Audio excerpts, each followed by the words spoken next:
Hello, everyone. I'm very happy to be here with all of you, incarnate and discarnates. We made it, even the weather, even the challenges that we have last night. Some of us, we are still without electricity, without water, but guess what? We're here because we are going to nurture our soul. And tonight's topic is in honor and to celebrate women. On March 8th, we're having International Women's Day celebration. And it's just to honor these specific characteristics of the human spirit or human soul.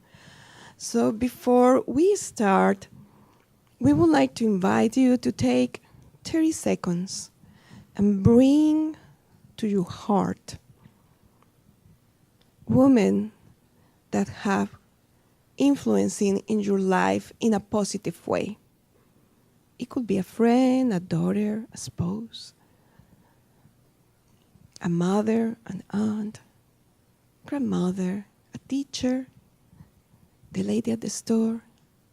Let us bring to our heart that emotion, that feeling, and let us connect with this special woman in our lives. Just 30 seconds.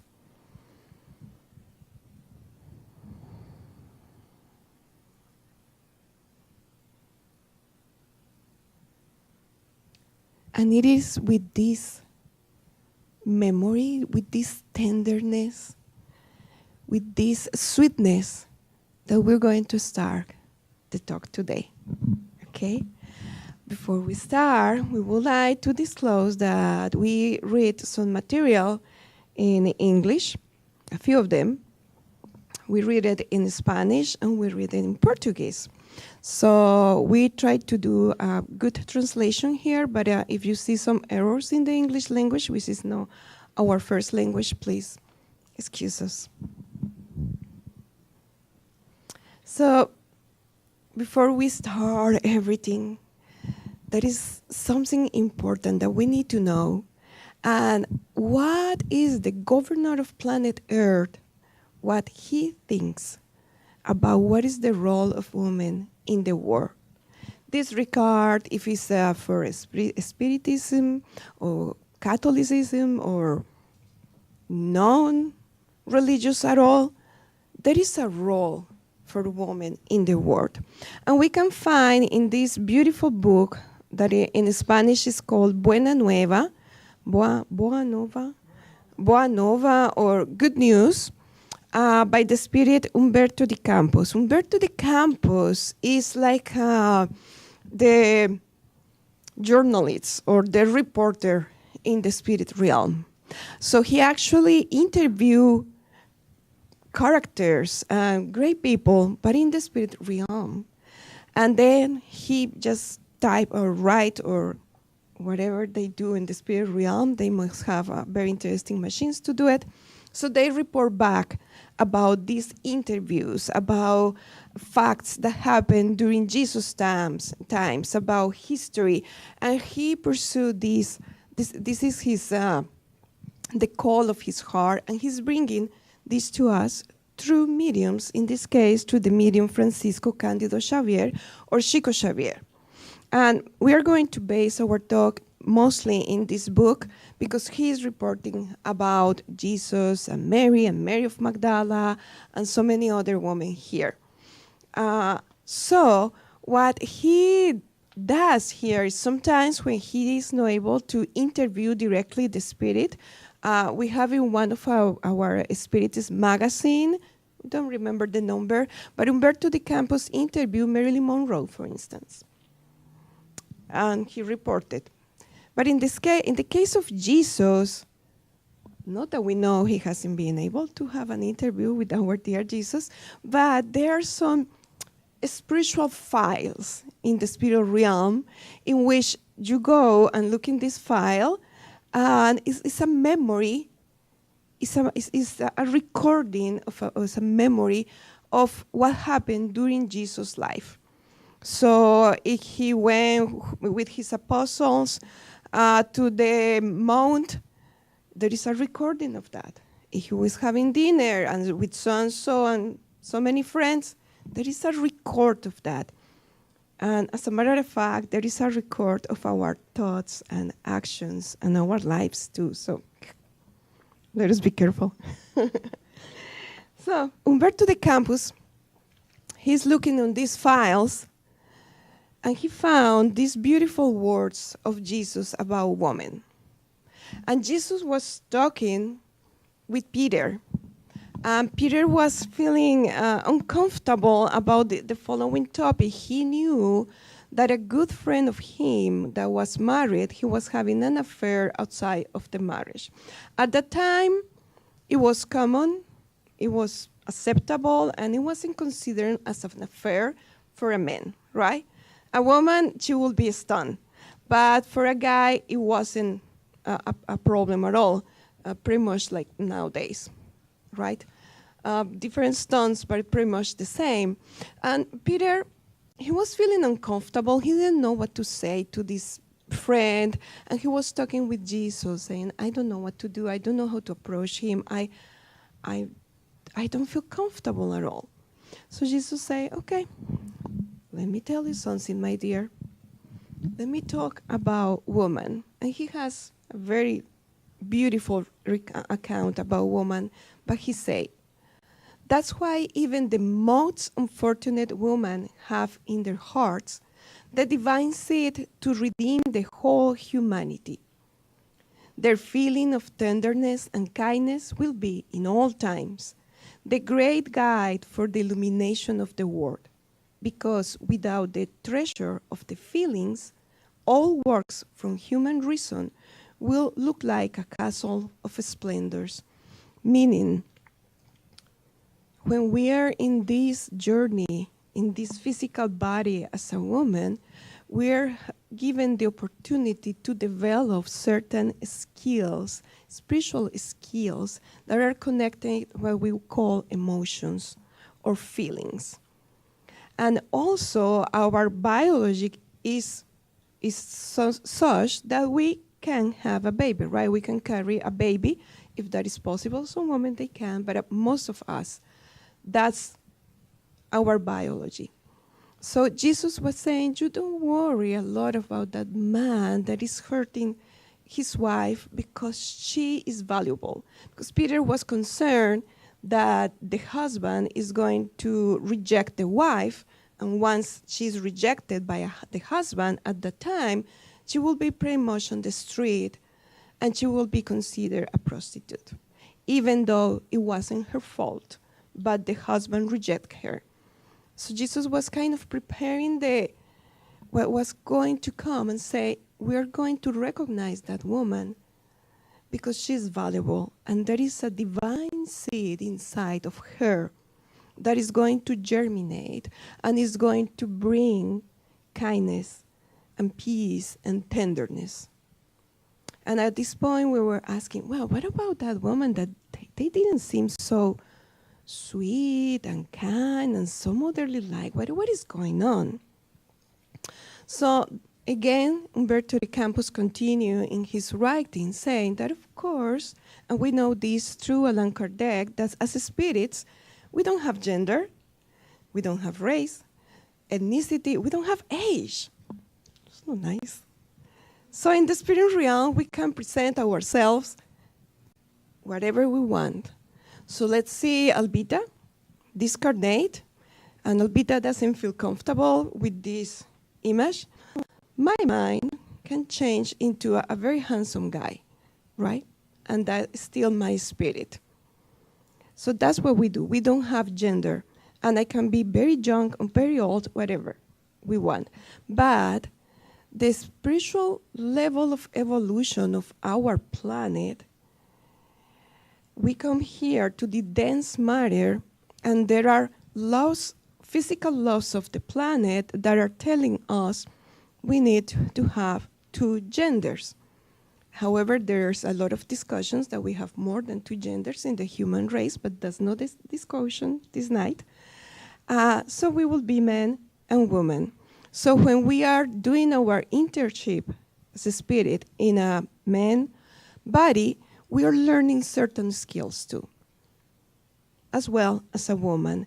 And that's why we need each other to complement and to foster progress. Because definitely there are certain skills that men they have and women we don't, and vice versa, because of the biological structure that we have. And we need to work together, hand by hand, shoulder to shoulder, with equality to move forward and foster progress. So that is why it is so important to learn why we are in a woman's body, to be in contact with our own emotions and sentiments. It doesn't mean that, okay, Albita, but Leo's thinking. I can read your mind, Leo, and say, hey, but I'm a guy this time, so Albita, how I'm going to learn everything that you're telling me? We have the seed inside ourselves. We have both yin and yang, right? So it doesn't matter that Leito and so many of you here are using this man body. In your body, in your psyche, in your emotions, in your spirit, there is learnings from previous reincarnations as a woman. These teachings, these seeds of being in contact with the emotions, and vice versa for us girls. We were in previous reincarnations handsome guys, right? Cool guys, smart guys. And that's why we also have certain characteristics. And that is why nowadays we are seeing, especially in the new generations of children and youth, that a difficulty sometimes to identify with a gender. Because there are spirits that are coming in a different level of evolution. And this morning we were talking with a young man, he's in his 20s, and we were talking about the LGBTQA, et cetera, and we were trying to figure out what LG was meaning. And the A in these all letters, in this acronym, it means asexual, meaning there is people in this world that they don't identify with any of the genders, and they don't have any sexual desire for any of them. It's kind of indifferent, and we think, oh my God, that's happening? Yes, that's happening. It's part of our process of evolution. So we are going to talk about today about a few women that brought a change to the spiritual landscape on planet Earth. And they are continue bringing this change because they already discarnate, but they're continuing connecting with us, helping us and encouraging us. So we're just going to have like a quick trip through history and see who were they, where were they impact in our lives currently, and what were their contributions to specific Spiritism.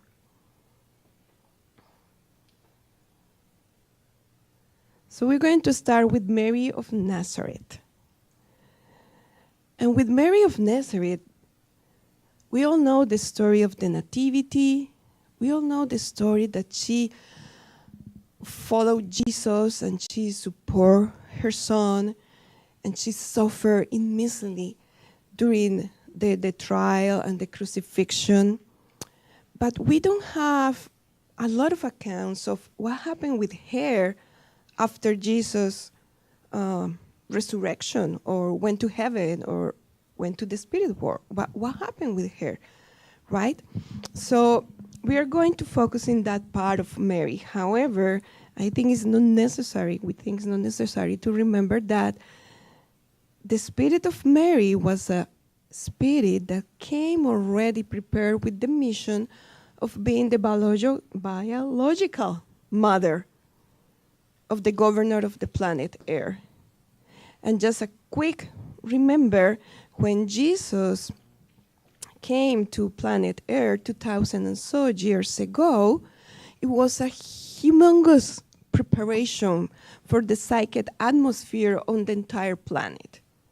And it was hundreds and hundreds and hundreds of years of preparation of the human race for him to come. So it wasn't an easy task. And we believe that the family of Jesus also, they were prepared for this mission. So she was part of this team, and she was being prepared in the spirit realm. So she came here, and as a very young age, 14 or 15 years old, she became a mother. So, and she followed her son with her heart and quiet. And mostly in the Bible, in the gospel, that's how the evangelists portrayed Mary. Thank you, Leito. Very quiet, kind of by the side, but she's supporting him in his endeavors. So once Jesus went back to the spirit realm, the apostles, they were afraid, and then guess who came into the picture and calmed them all down? Mary. Very sweet, but very firm and strong. Say, hey, let us not panic. And of course, we are paraphrasing. Let us not panic. There is no reason to fear. We have a mission here, and we need to accomplish that mission. So she encouraged them, and then is when they narrate in the gospel that the Holy Spirit came and they start talking in tongues. So we know it was a moment of mediumship in which they connect with the higher spirituality and then unleash memories of knowing some other language that they learned before as spirits. So the apostles, they decide, I'm going this way, I'm going this other way, I'm going this other way. They spread out, and she finds herself by herself because Joseph already passed away. So some family members say, okay, Mary, come here. So she spent 20-something years with these family members, and it seems like she's doing nothing. When we were reading, it's like Mary is praying quietly, and she is meditating and remembering her beloved son. And we were like, well, but what is she doing? What is she doing? We want to get to the part of the action. And it continues, the author, Humberto de Campos. And Mary keeps remembering Jesus when he was a little child, and how she feels in her heart this tenderness, and how she feels that she's missing her son. And we were reading and we said, that's sweet. That's very good. She's praying. But what is she doing? What is she doing? At least that was our mind. So here we go. We go to a part after 25 years or doing so. She was very persistent in prayer and meditation. So after all this time came John to the picture. And John say, forgive me, Mother, I'm coming here to accomplish the promise that I did to Jesus in the cross. It took me 25 years because, I went to spread the gospel, and I didn't have anything. I didn't have a little room to give you, to take care of you. But guess what? I knew this guy, very rich, wealthy guy, and he is converted now to Christianism. So he gave me a little shack in the top of a mountain in Ephesus, with a ocean view. It's very little, but it's for us. And they have this sweet, kind conversation, and they renew the vows of mother and son. And she say, yes, John, you are my son. And he recognizing her, his mother. And they say, let's go to Ephesus. Well, from Nazareth to Ephesus, they go there. But now is when the action starts, because they decide they're not going just to live there for the rest of their lives. They decide that this point, this shack, was in a road that was transit by people that interchange things for commerce, and they were like 3 miles or so far from the city, from Ephesus. So whether the people like it or not, they need to go pass in front of their house. And some of the travelers, they were poor, they were sick, they were ill, so they decide to transform this little house, one room, in a place of welcoming those who are suffering, those who are tired, those who need a hand, a piece of bread, or something. And as soon as they got there, they starting their mission. But guess what? John, he has a mission in Ephesus, so he spent most of his days in Ephesus, and Mary, most of her days, of her old days, old at the time, you know. She was a mother at 15, so 25 years later is considered old at the time. More of her days by herself. However, every time somebody comes, she starts remembering Jesus and telling the story of Jesus and bringing so much light and comfort and hope and encouragement. And she's healing the people that are wounded. And she's bringing hope in such a way that her time passed so quickly, and another 20-something years passed until one day, man with leprosy, how do you say that? Leper, thank you, a leper. He came in a very bad condition. So again, she embraced him, very tender, and said, okay, let me take care of you, I have these things, etc. And she started talking to him about Jesus and the message of love and how we need to have hope and endure the trials of life.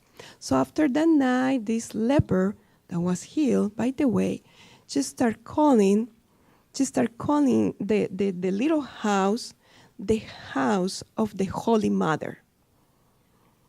And since then, everybody started calling that house the house of the Holy Mother. Are you going to the Holy Mother house? Let's go to the Holy Mother house. Let us talk with the Holy Mother. That was, since then, up to these days, in Christianity, in Catholicism and some other religions, they call it the Holy Mother. So she was there in front of the ocean at midnight in meditation and contemplation. And Umberto de Campos narrates that she didn't suffer the struggles of age and illness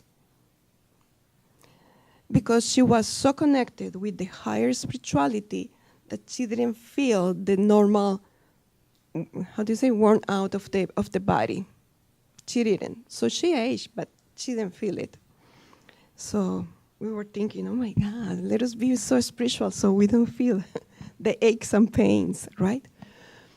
And this night, she was feeling a little bit tired, praying, when beggar came and said, Holy Mother, do you have room in your house? Of course, my son, I have room in my house. Come with me. Are you hungry? What do you need? And for the first time, they engaged in a conversation again, the same conversation, right? And for the first time, she started feeling like, I'm not giving this man what he needs. However, he's giving me something. I feel like I'm receiving a love that I remember I felt before. They continued talking, and she started feeling more and more fulfilled with this strange feeling here. And all of a sudden, he reveals himself, and it's Jesus. And Umberto de Campos is very poetic, and we wish we could repeat his words that narrates that beautiful moment. So she just jumped into his arms, and he embraced her. And she was in tears of joy. And she said, I am ready. And then they narrate that John heard that Mary was ill. Nobody knew that she was ill, so we believe he was a medium too. So he heard this, he goes with two of his apostles, and they found her in the following morning in a serene state, waiting for the good spirits to disconnect her. So actually she was pretty aware that she was discarnating, but she entered in such a state of meditation that she helped herself to disconnect from her physical body without any pain. And once she is disconnected, there is a multitude of spirits, happy, joyful spirits, waiting for her, singing songs, hallelujahs, like a celebrating. Oh, we have this wonderful, beautiful spirit here back to the spirit realm. And they were ready to celebrate and go to higher spheres when she said, I would like to see for the very last time the Tiberiades. It was the river of her childhood and the river in which Jesus taught so many times. So with her thought, she was in Italy, she goes to the Judea area, she's there and she can see the landscape and the flowers and the river, and she see how the river looks like a sitar, like a musical instrument. And in that moment, in her heart, she felt a pain, an ache. And she said, my children are suffering, and I cannot go to the joy of God without giving them at least one word of hope. And she was in the spirit, of course, whatever you think, you immediately do it. So she immediately moved to Rome. And she was being followed by thousands of higher spirits. So it wasn't just herself, it was thousands. So they go to the Roman circus, and the landscape there was very poor and very horrible. It was about 200 or more people in the very bad conditions. They were accused of being Christians, and they were just waiting for them for the horrible execution, with the beats. And everybody was crying, no food. I just think we are in a dungeon waiting for them, for the words. And Mary, what she does, her spirits, she goes and she visits one by one. It's about 200 of them, and she holds their hands. Actually, the people there didn't feel it, but she comforts them. And everybody starts feeling a little bit better, and like all of a sudden, all the suffering seems kind of different. And then she decides, before going to the higher spheres, there is a girl, a very young girl, and she was looking through through a little hole in the wall, trying to see the sun. And her heart was very sad. So Mary inspired her and said, why you don't sing, my daughter? And the girl starts singing a joyful song. Like let us be strong, let us be joyful. This is the last hour, this is the moment of the truth. Let us not fear, because we have the support and the love of and the embracement of Jesus' love and all the good spirits. So she starts singing, and in 5 minutes, the 200 people there, they were singing. And the Roman custodians, the Roman guards, they were puzzled. Like, what? They're going to die, what is going on? So after that, when finally Mother Mary, or Mary of Nazareth, she felt like she accomplished something, she went back to the higher spheres. And up to this day, she leads hundreds and hundreds of groups, spirits, that are coming to planet Earth to bring comfort, to bring hope, to bring encouragement to us human beings.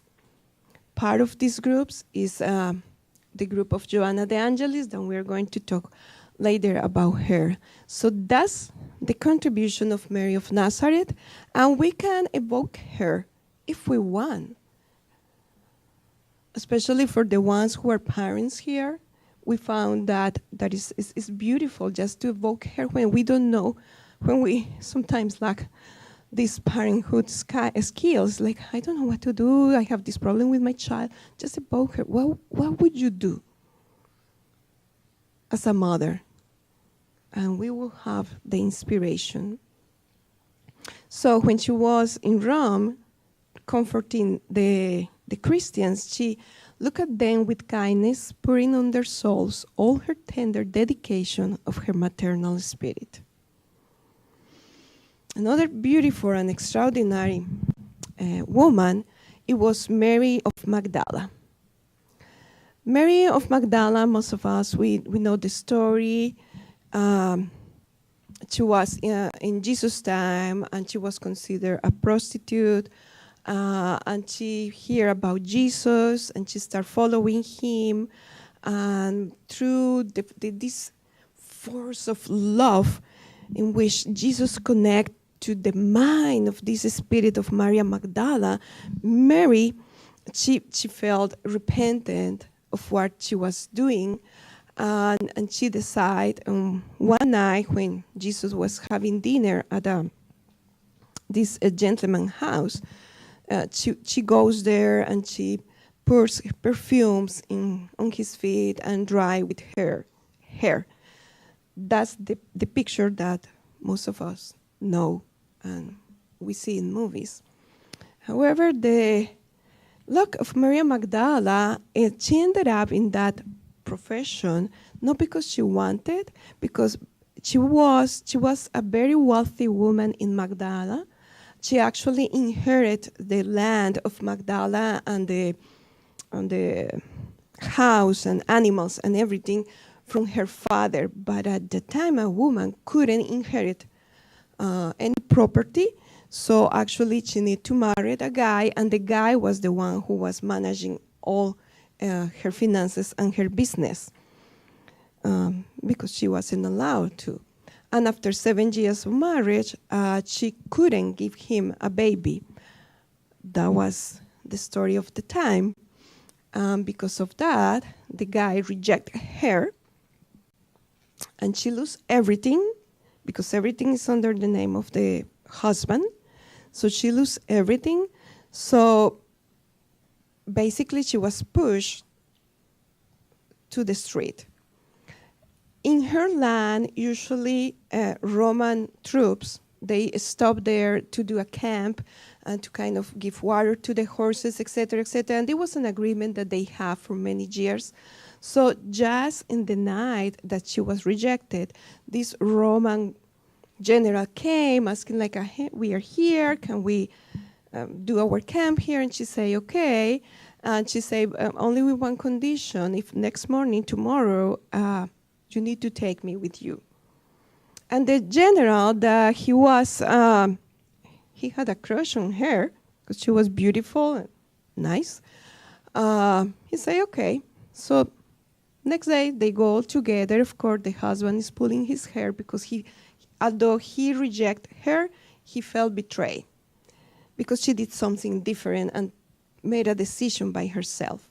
However, the poor Mary of Magdala, she didn't have any luck with this general that manipulated her and basically used her. And once she used her, basically he gives Mary of Magdala to his troop. And she was abused for a whole troop of Romans. She almost died of that for the abuse. And she was left on the street with nothing at all. So one of the prostitutes in the city actually felt compassion for her, and the prostitutes take her to their workplace and take care of Mary of Magdala, heal her wounds. Mary of Magdala, she enters in a state of depression, and she wants to kill herself. So one morning she wakes up and she just walked to the river and she just tried to drown in the river. And she thinks she was successful until a fisherman see the body kind of floating in the water and rescue her. And one of the fishermen was Jesus. So she's very scared now and afraid. She doesn't want to see a guy in her life for obvious reasons. However, Jesus, very tender, very sweet, that's the feminine part of Jesus, embraced her as a mother and said, "Don't be afraid, my child." And that's the first encounter. That's the first, and after that, she kind of feel like she needs to leave. However, that wasn't the moment of decision in which she wanted to follow him. More things happened.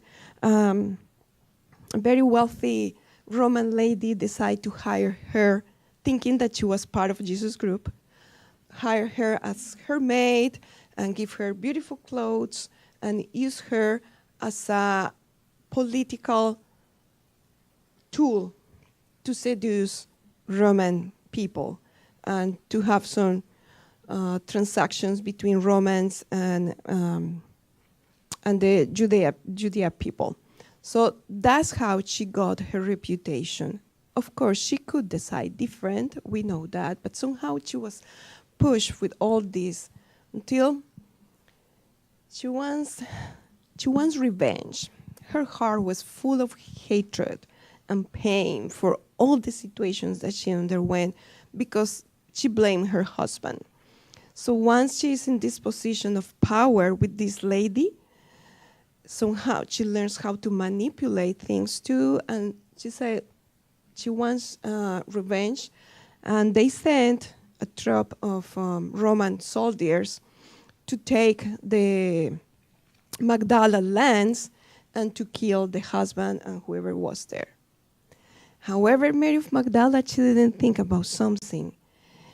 In her house, her previous house, she had a very good friend, a lady with a boy. Mary, she thought she couldn't have babies. However, she got pregnant of the Roman soldier, but she lost the baby. So she embraced this boy as her own child, and she loved him very dearly. So when the Roman troops, I'm so sorry. I'm so sorry. It's to see if you're awake.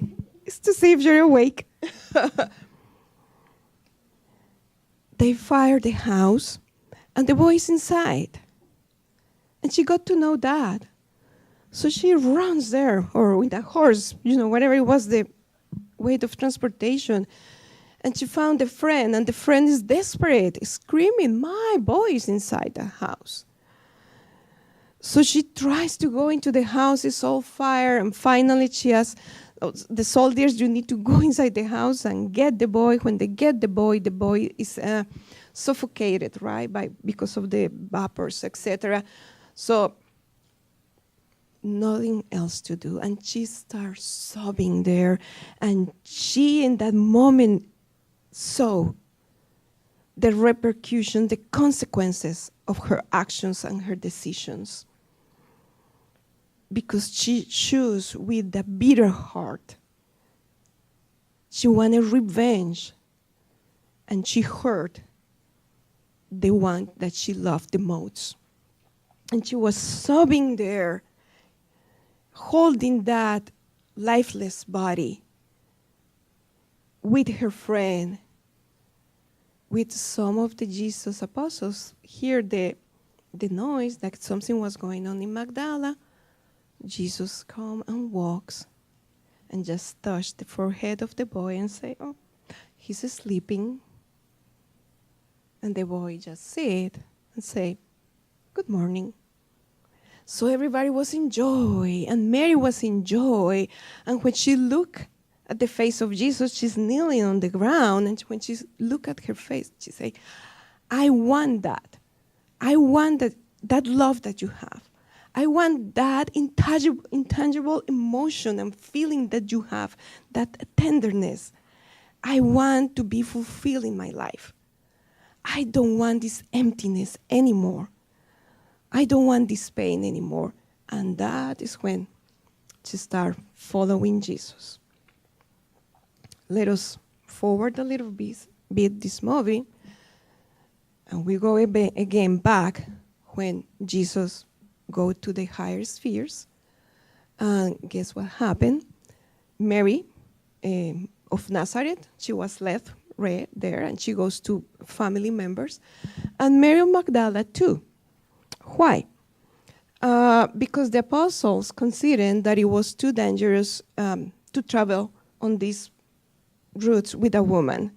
So in order to protect her, they decide, Mary, you need to stay here. And she stay, and some of the Christians' friends there. So she stays there for a couple of years, trying to help. And what she finally found, the call of her heart, it was with the lepers. Because one day she found a leper on the street, and she tried to heal him, to the wounds. And she said, where do you live? And he said, you don't want to go there? And she said, yes, I want. Why not? Because lepers at the time, they were rejected by society, and they couldn't live near the towns or the cities, so they were living outside, not even in a house, like in caves or places like that, just dying of leprosy.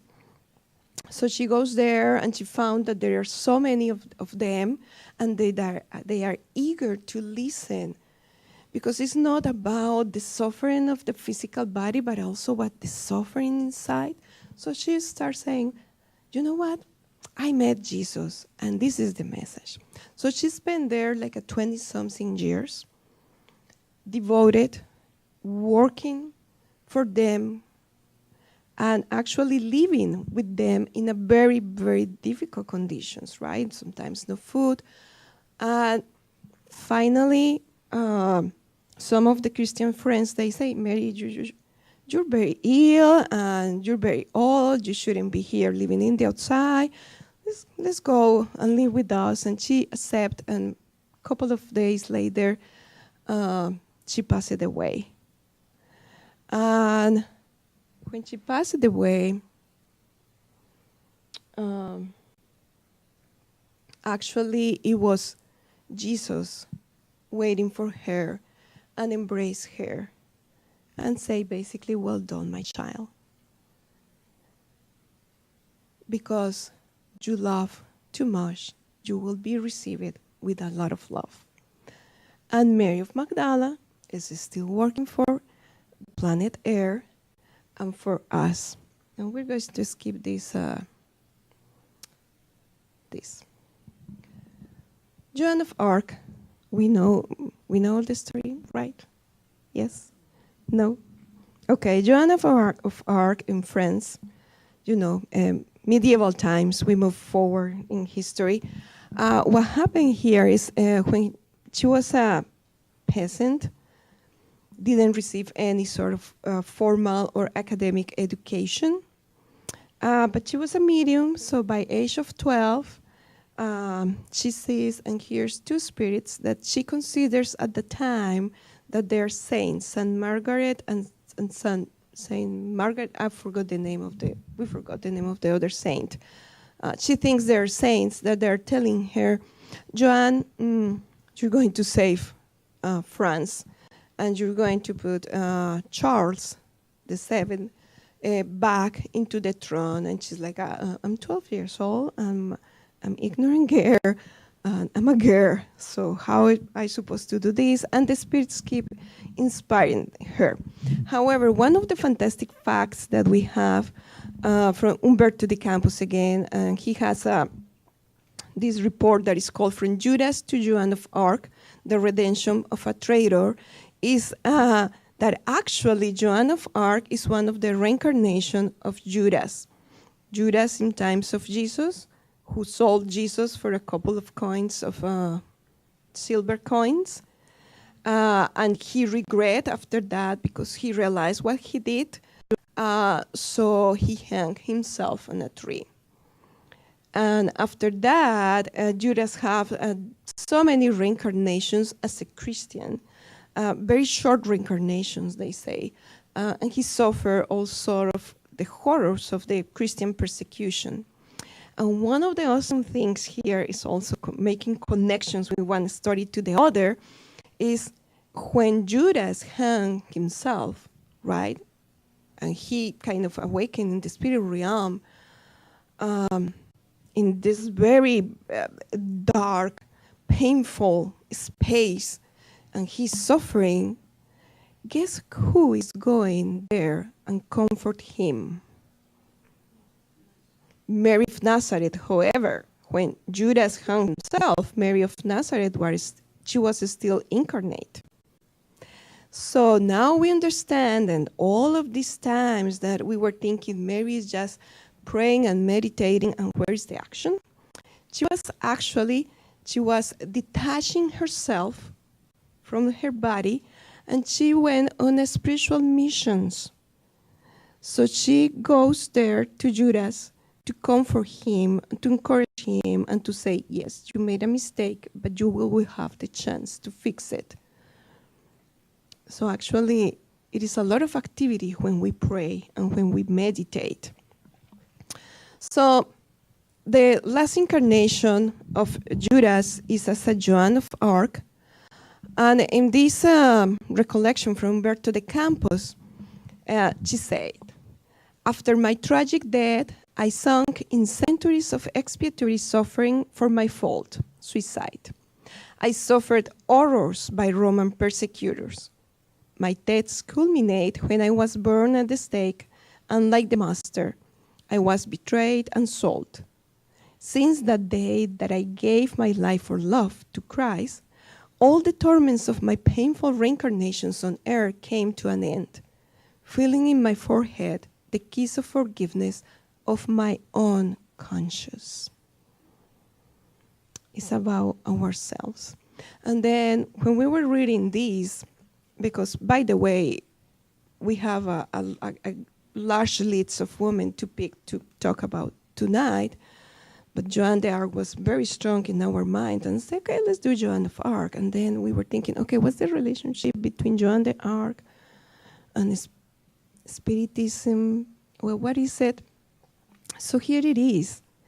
The reason why Joan of Arc is so important, was so important for France history and for humanity actually, is because on Jesus' plans, even before he came as Jesus to the earth, the higher spirituality, they have a plan, a very good plan.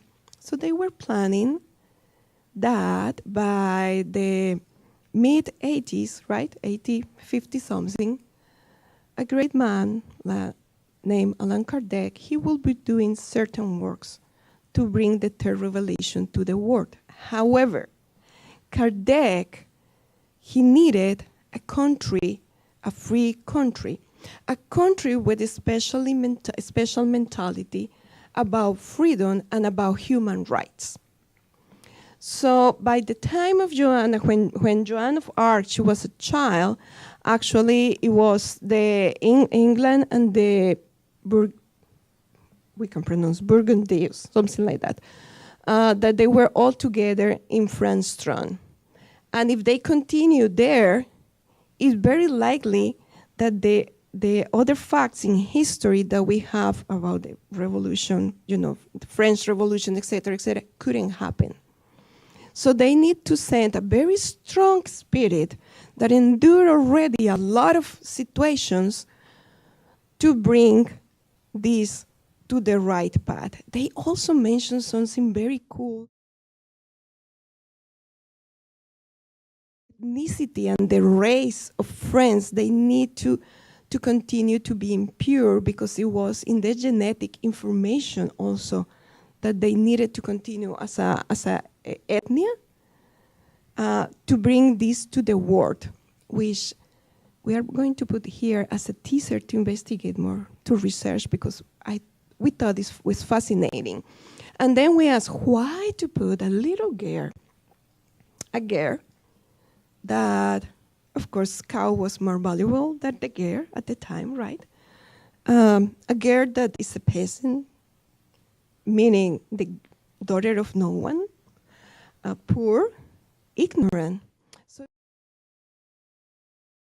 straight to the powerful people in the throne that God and spirituality, they have a way to do things through tenderness, but at the same time being strong. So Joan of Arc is the representation of an ideal woman. She's innocent, she's sweet, she's kind, she's smart. She taught herself how to read the Bible at the age of 16. Nobody wanted to teach her. But at the same time, she was strong enough to bring the prince to the throne of France and to go to battle and to cut her hair as a boy and to dress as a boy so she will be respected and to encourage troops of men, wild men, ignorant men. This is medieval time. People didn't know how to write and read at the time. And she led France to the victory. However, at the end of her days, she was betrayed. She, of course, she was burned at the stake, and Prince Charles didn't move a finger to save her because he doesn't want his name to be, this, now that we're thinking, he didn't want his name to be connected with a witch, because she was accused of witchcraft and by the Catholic Church. And she narrates later on when she didn't feel the burn in her skin because she was being protected by the mentors and the good spirits, so she didn't physically suffer. It's just the anguish, of course, natural, but she didn't feel that in her skin. So when she reunited to the high spirituality, she mentioned to, and after that she mentioned to one of her friends in the spirituality that it was very difficult to forgive Charles VII. Even though she was already an advanced spirit, she was somehow expecting for him to do something for her. And it took certain time in the spirituality to forgive. So that's the role of Joanna in this, Joan of Arc, in all that we have here nowadays. We're going to run to the next ones. Joanna de Angelis. We all know Joanna de Angelis. Who's fan of Joanna de Angelis? I am. I'm fan. I'm in her. If she had a club here on planet Air, I will be in her club right away. Right, Kristen? We will be like, go, Joanna.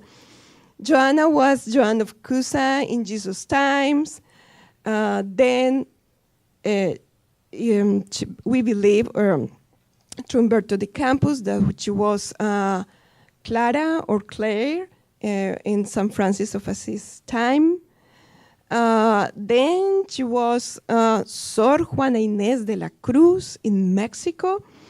Very strong young lady, smart, a prodigy. She had 4,000 books in her personal library. And a time when people didn't have even a pen and a paper. So she had all of this, and she was fascinated with astronomy and philosophy, etc., etc. She wrote a lot of poetry, and she's very famous nowadays in the Hispanic world. Beautiful poetry. And she was in defense of the women's rights, and she engaged in these discussions. Guess what? With Father Vieira. I don't know. Because Father Vieira, he could understand how a woman was writing such a great pieces and asking for the rights of women, etc., etc. And they were like a pen enemies. But later on in the spirit realm, they became friends, and actually they are working together. So don't worry, Leo. Uh-huh. Her last reincarnation on earth, it was as a Sor Juana Angélica de Jesús in the 1761 to 1822 in Brazil. She was the abbess of a convent, and basically the way she discarnated was trying to protect the nuns in her convent, and actually to protect them for being sexually abused from the soldiers. So she stand by the door of the convent, but they didn't care, and of course they killed her. And in all her these reincarnations, she preserved almost the same physiognomy and anatomy, etc. But finally, what we want to talk is about the great work of Joanna in the spirit realm. She was fantastic in these reincarnations, but as a Joanna de Angelis, as our beloved mentor, at the time before all the 5 main works of Spiritism came to life, they were creating like a teams of work in the spirit realm. So Joanna heard the call, like somebody was calling. We don't know how they post that, but it seems like it's public. We're going to bring the 3rd revelation to earth. Who wants to be in the team? So she said, I want to be in the team. So she gathered with a group of other spirits, and she's part of this team. And she has actually 2 texts. She writes 2 parts in the Gospel according to Spiritism. One of them is chapter 9, item 7, in 1862 in our we don't know French. And then she connects, and we wrote a quote from her: happiness is possible for you, believe it and strive to achieve it. And if she says so, we better believe it, because she's happy. So I trust her. And then she's such a prolific pen. And she's given us all these beautiful books that are going to enlighten our soul and our mind. She's the psychologist of humanity. She knows the mind of a human being very deep. So she brings all these books of consolation. And in her essence is also this duality of being very academic, intellectual, strong in her mind, sweet and tender as mother, at the point that she sacrificed herself for others, because in all reincarnations she did it. As Sor Juana Inés de la Cruz in Mexico, she renounced to her 4,000 books. She decided to give up for that because, how do we say peste? Pets? Peste? Pets? The pets was in Mexico, so she decided to give up what she loves to take care of the nuns in her convent, and at the end she also got the pets. The black pets, thank you. So she has this duality and a characteristic of a woman, right? When you are strong and you are sweet, right? And through the medium Divaldo Pereira Franco. So she became a leader in the spirit realm. She leads a large group of spirits, among them Dr. Becerra de Meneses. Somebody was asking, who's Becerra de Meneses? Well, he's part of Joanna de Angelis team, Nurse Sheila, and so many more. And then she was living, we don't know, but at the time, she was living very close to Earth in a place that she wanted to recreate the harmony of that environment in the spirit realm, to create it here on Earth. And it's when she inspired Divaldo Franco to create Mention of the Way.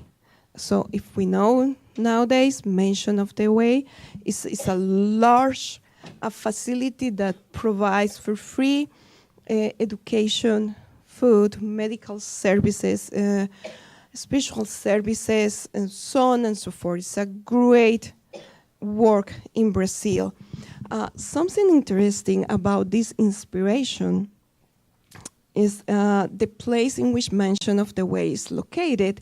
It seems like because we haven't been there, so whoever was there, okay. It seems like it's located near a not so good neighborhood, right? Okay. So let's say a bad neighborhood. And the people, the spirits in her team, they were a little bit concerned. It's like, we don't have a good psychic atmosphere there to help. Just don't worry.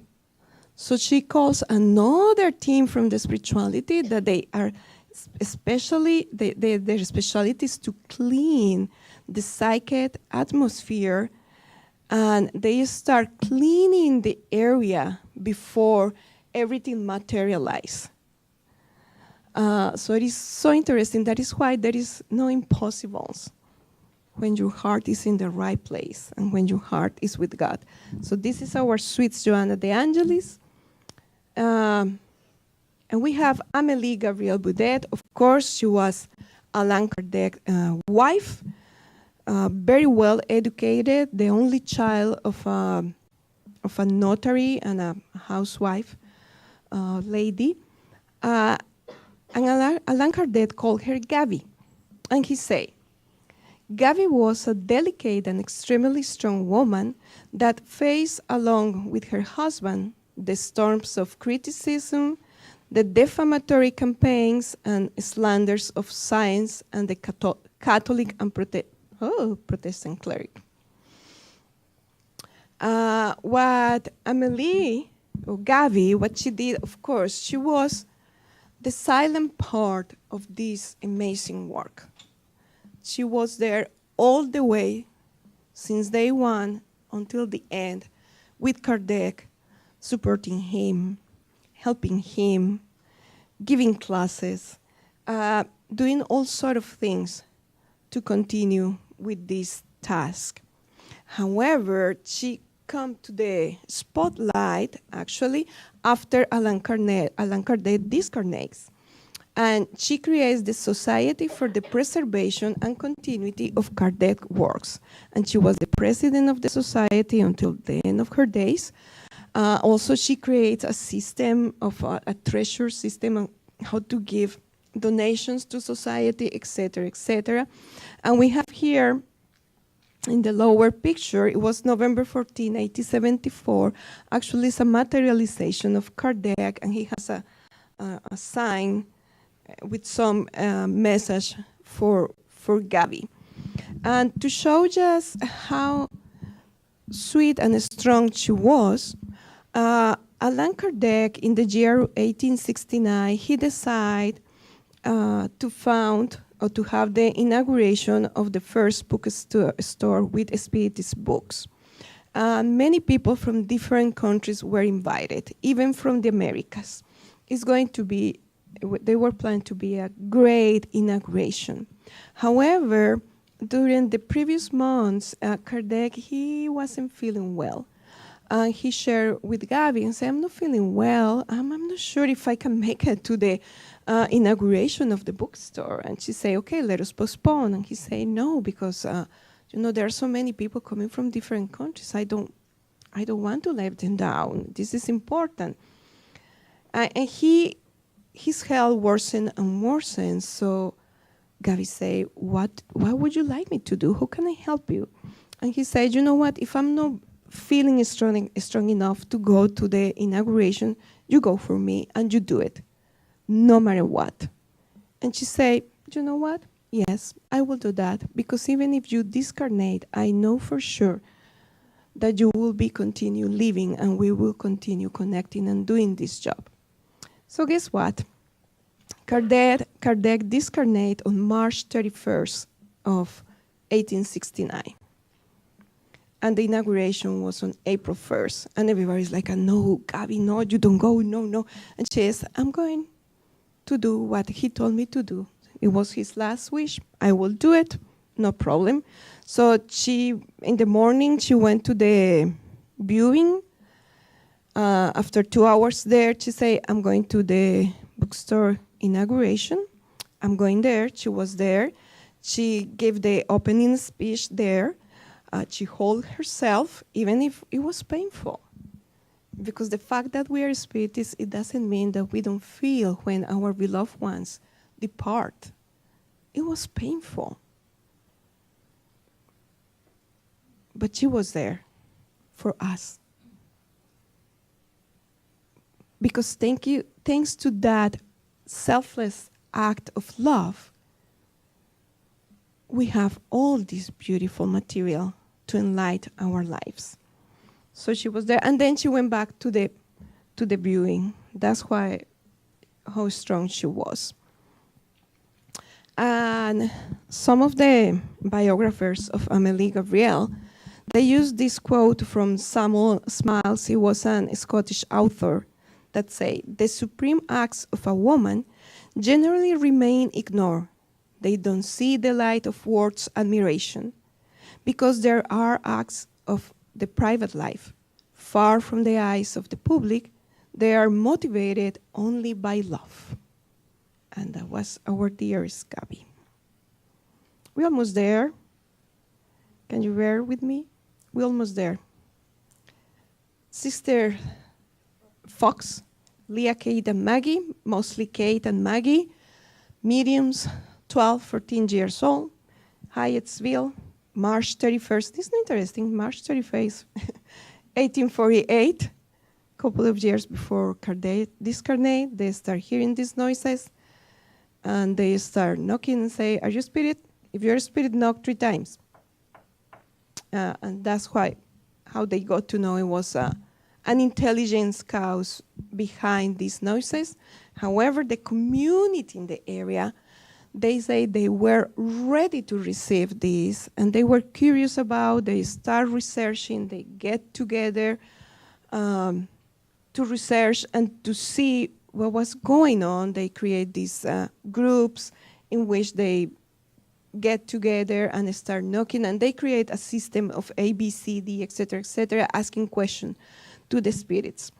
And thanks to the Fox sisters, that it was the spark that created this flame, the modern spiritualists in USA now is a star. Basically, it was the first seed to start the movement. Unfortunately, the Fox sisters, and then Leah, which is the oldest one, joined them, the 3 of the mediums, ostensible and with a lot of faculties. Unfortunately, they weren't educating in the mediumship area, which is different. So they were communicating with all sorts of spirits, joker spirits, funny spirits, high spirits, kind spirits, suffering spirits, all sorts, no filter. In any place, with a large group of people, whoever was there, and we nowadays know that we cannot do that. It's like when you want to do the mediumship meeting, we do it like a surgical room. It needs to be the atmosphere, it needs to be clean, it needs to be with people that are already study and learn. And if you are a medium, you need to learn also how to protect yourself and control yourself. They didn't do it. And unfortunately, the 3 of them, they ended up in addictions, like alcoholism. It doesn't attenuate, or it attenuates also the fact that thanks to the bravery, because they were very young, again, women, their bravery, they say, we know these noises are coming from for other source that is not ourselves. And they were the ones who actually called the neighbor and motivate all the adults to do research and to see what happened. The way their lives derail is different, but their contribution is important. Yvonne Amaral de Pereira, excellent medium and author. Yvonne Amaral de Pereira was one of the most respectable Brazilian mediums and author of popular psychograph romance novels. She was dedicated for many years to the therapy of this obsession and mediumistic homeopathic prescription. She was so talented, and one of her main books is Memoirs of a Suicide, which is we recommended. I don't know, we have it here, and we're going to jump a little bit, but her contributions are immense, and her mentor on planet Earth was Chico Xavier. We're going to end with Dr. Marlene Nobre. Dr. Marlene Nobre was a physician, a doctor, also an ostensible medium, author of so many books, and one of her most important works is the creation. Let me see, because we're reading the creation of the Brazilian Spiritist Medical Association, and then she found the International Spiritist Medical Association, and she was president of this for so many years. And thanks to her works, we currently in the U.S. we have the U.S. Spiritist Medical Associations. Remind me, when do we have our next? In October, we're going to have it. We have here a video about her life. It's in English. What we're going to do is we're going to mail it to you later. It's just 5 minutes about her fantastic life, and also it's a teasing for us to go to this year U.S. Medical Spiritist meeting. Wow. So we're going, definitely. This was like a marathon, but we're going to have a little moment here for us to center and breathe and connect with the feminine part of us, with the sweet, strong feminine part that is inside of us. And to do that, we would like to invite a fantastic artist, and her name is Luciana. Come here, dear.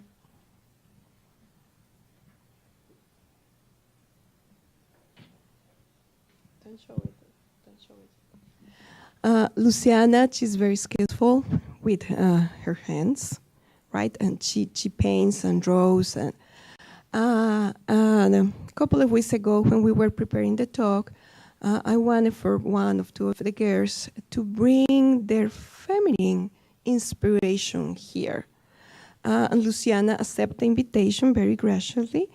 And it was only one direction. It's like, since you're a woman, a young woman, express how it's to be a woman nowadays through your paintings. And she did it. What do you have, Lulu? Okay. Let's show it. Okay, Lulu. I'm going to give the microphone to her because she's going to explain what is here. Okay, so I drew this flower, trying to explain a woman's life, how it starts from a little seed, and growing to be beautiful and spreading love and spreading vines kind of and flowers and just spreading love and how it grows. So. Thank you, my dear. Thank you, Lulu. Give me.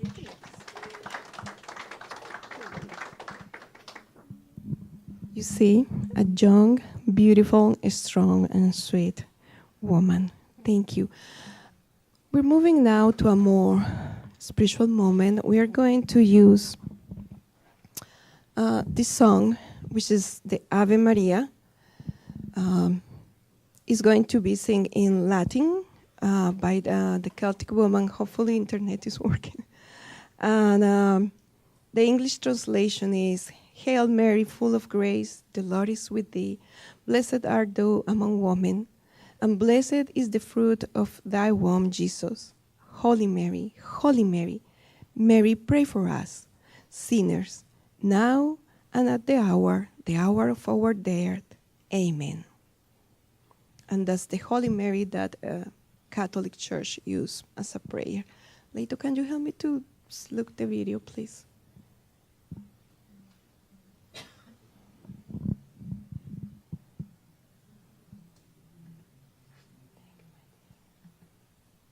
Can we turn off the lights, please?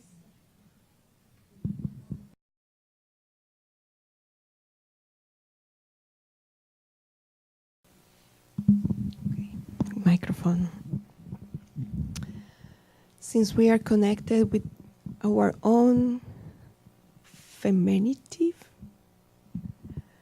and the feminine spirits that are here with us tonight, let us surrender to their tenderness and their strength, and let us feel the inspiration. They are encouraging us to continue in our path.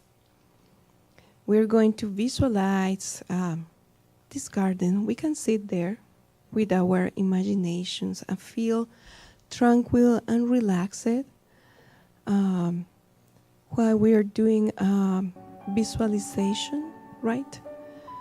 And we receive passes directly from the spirits.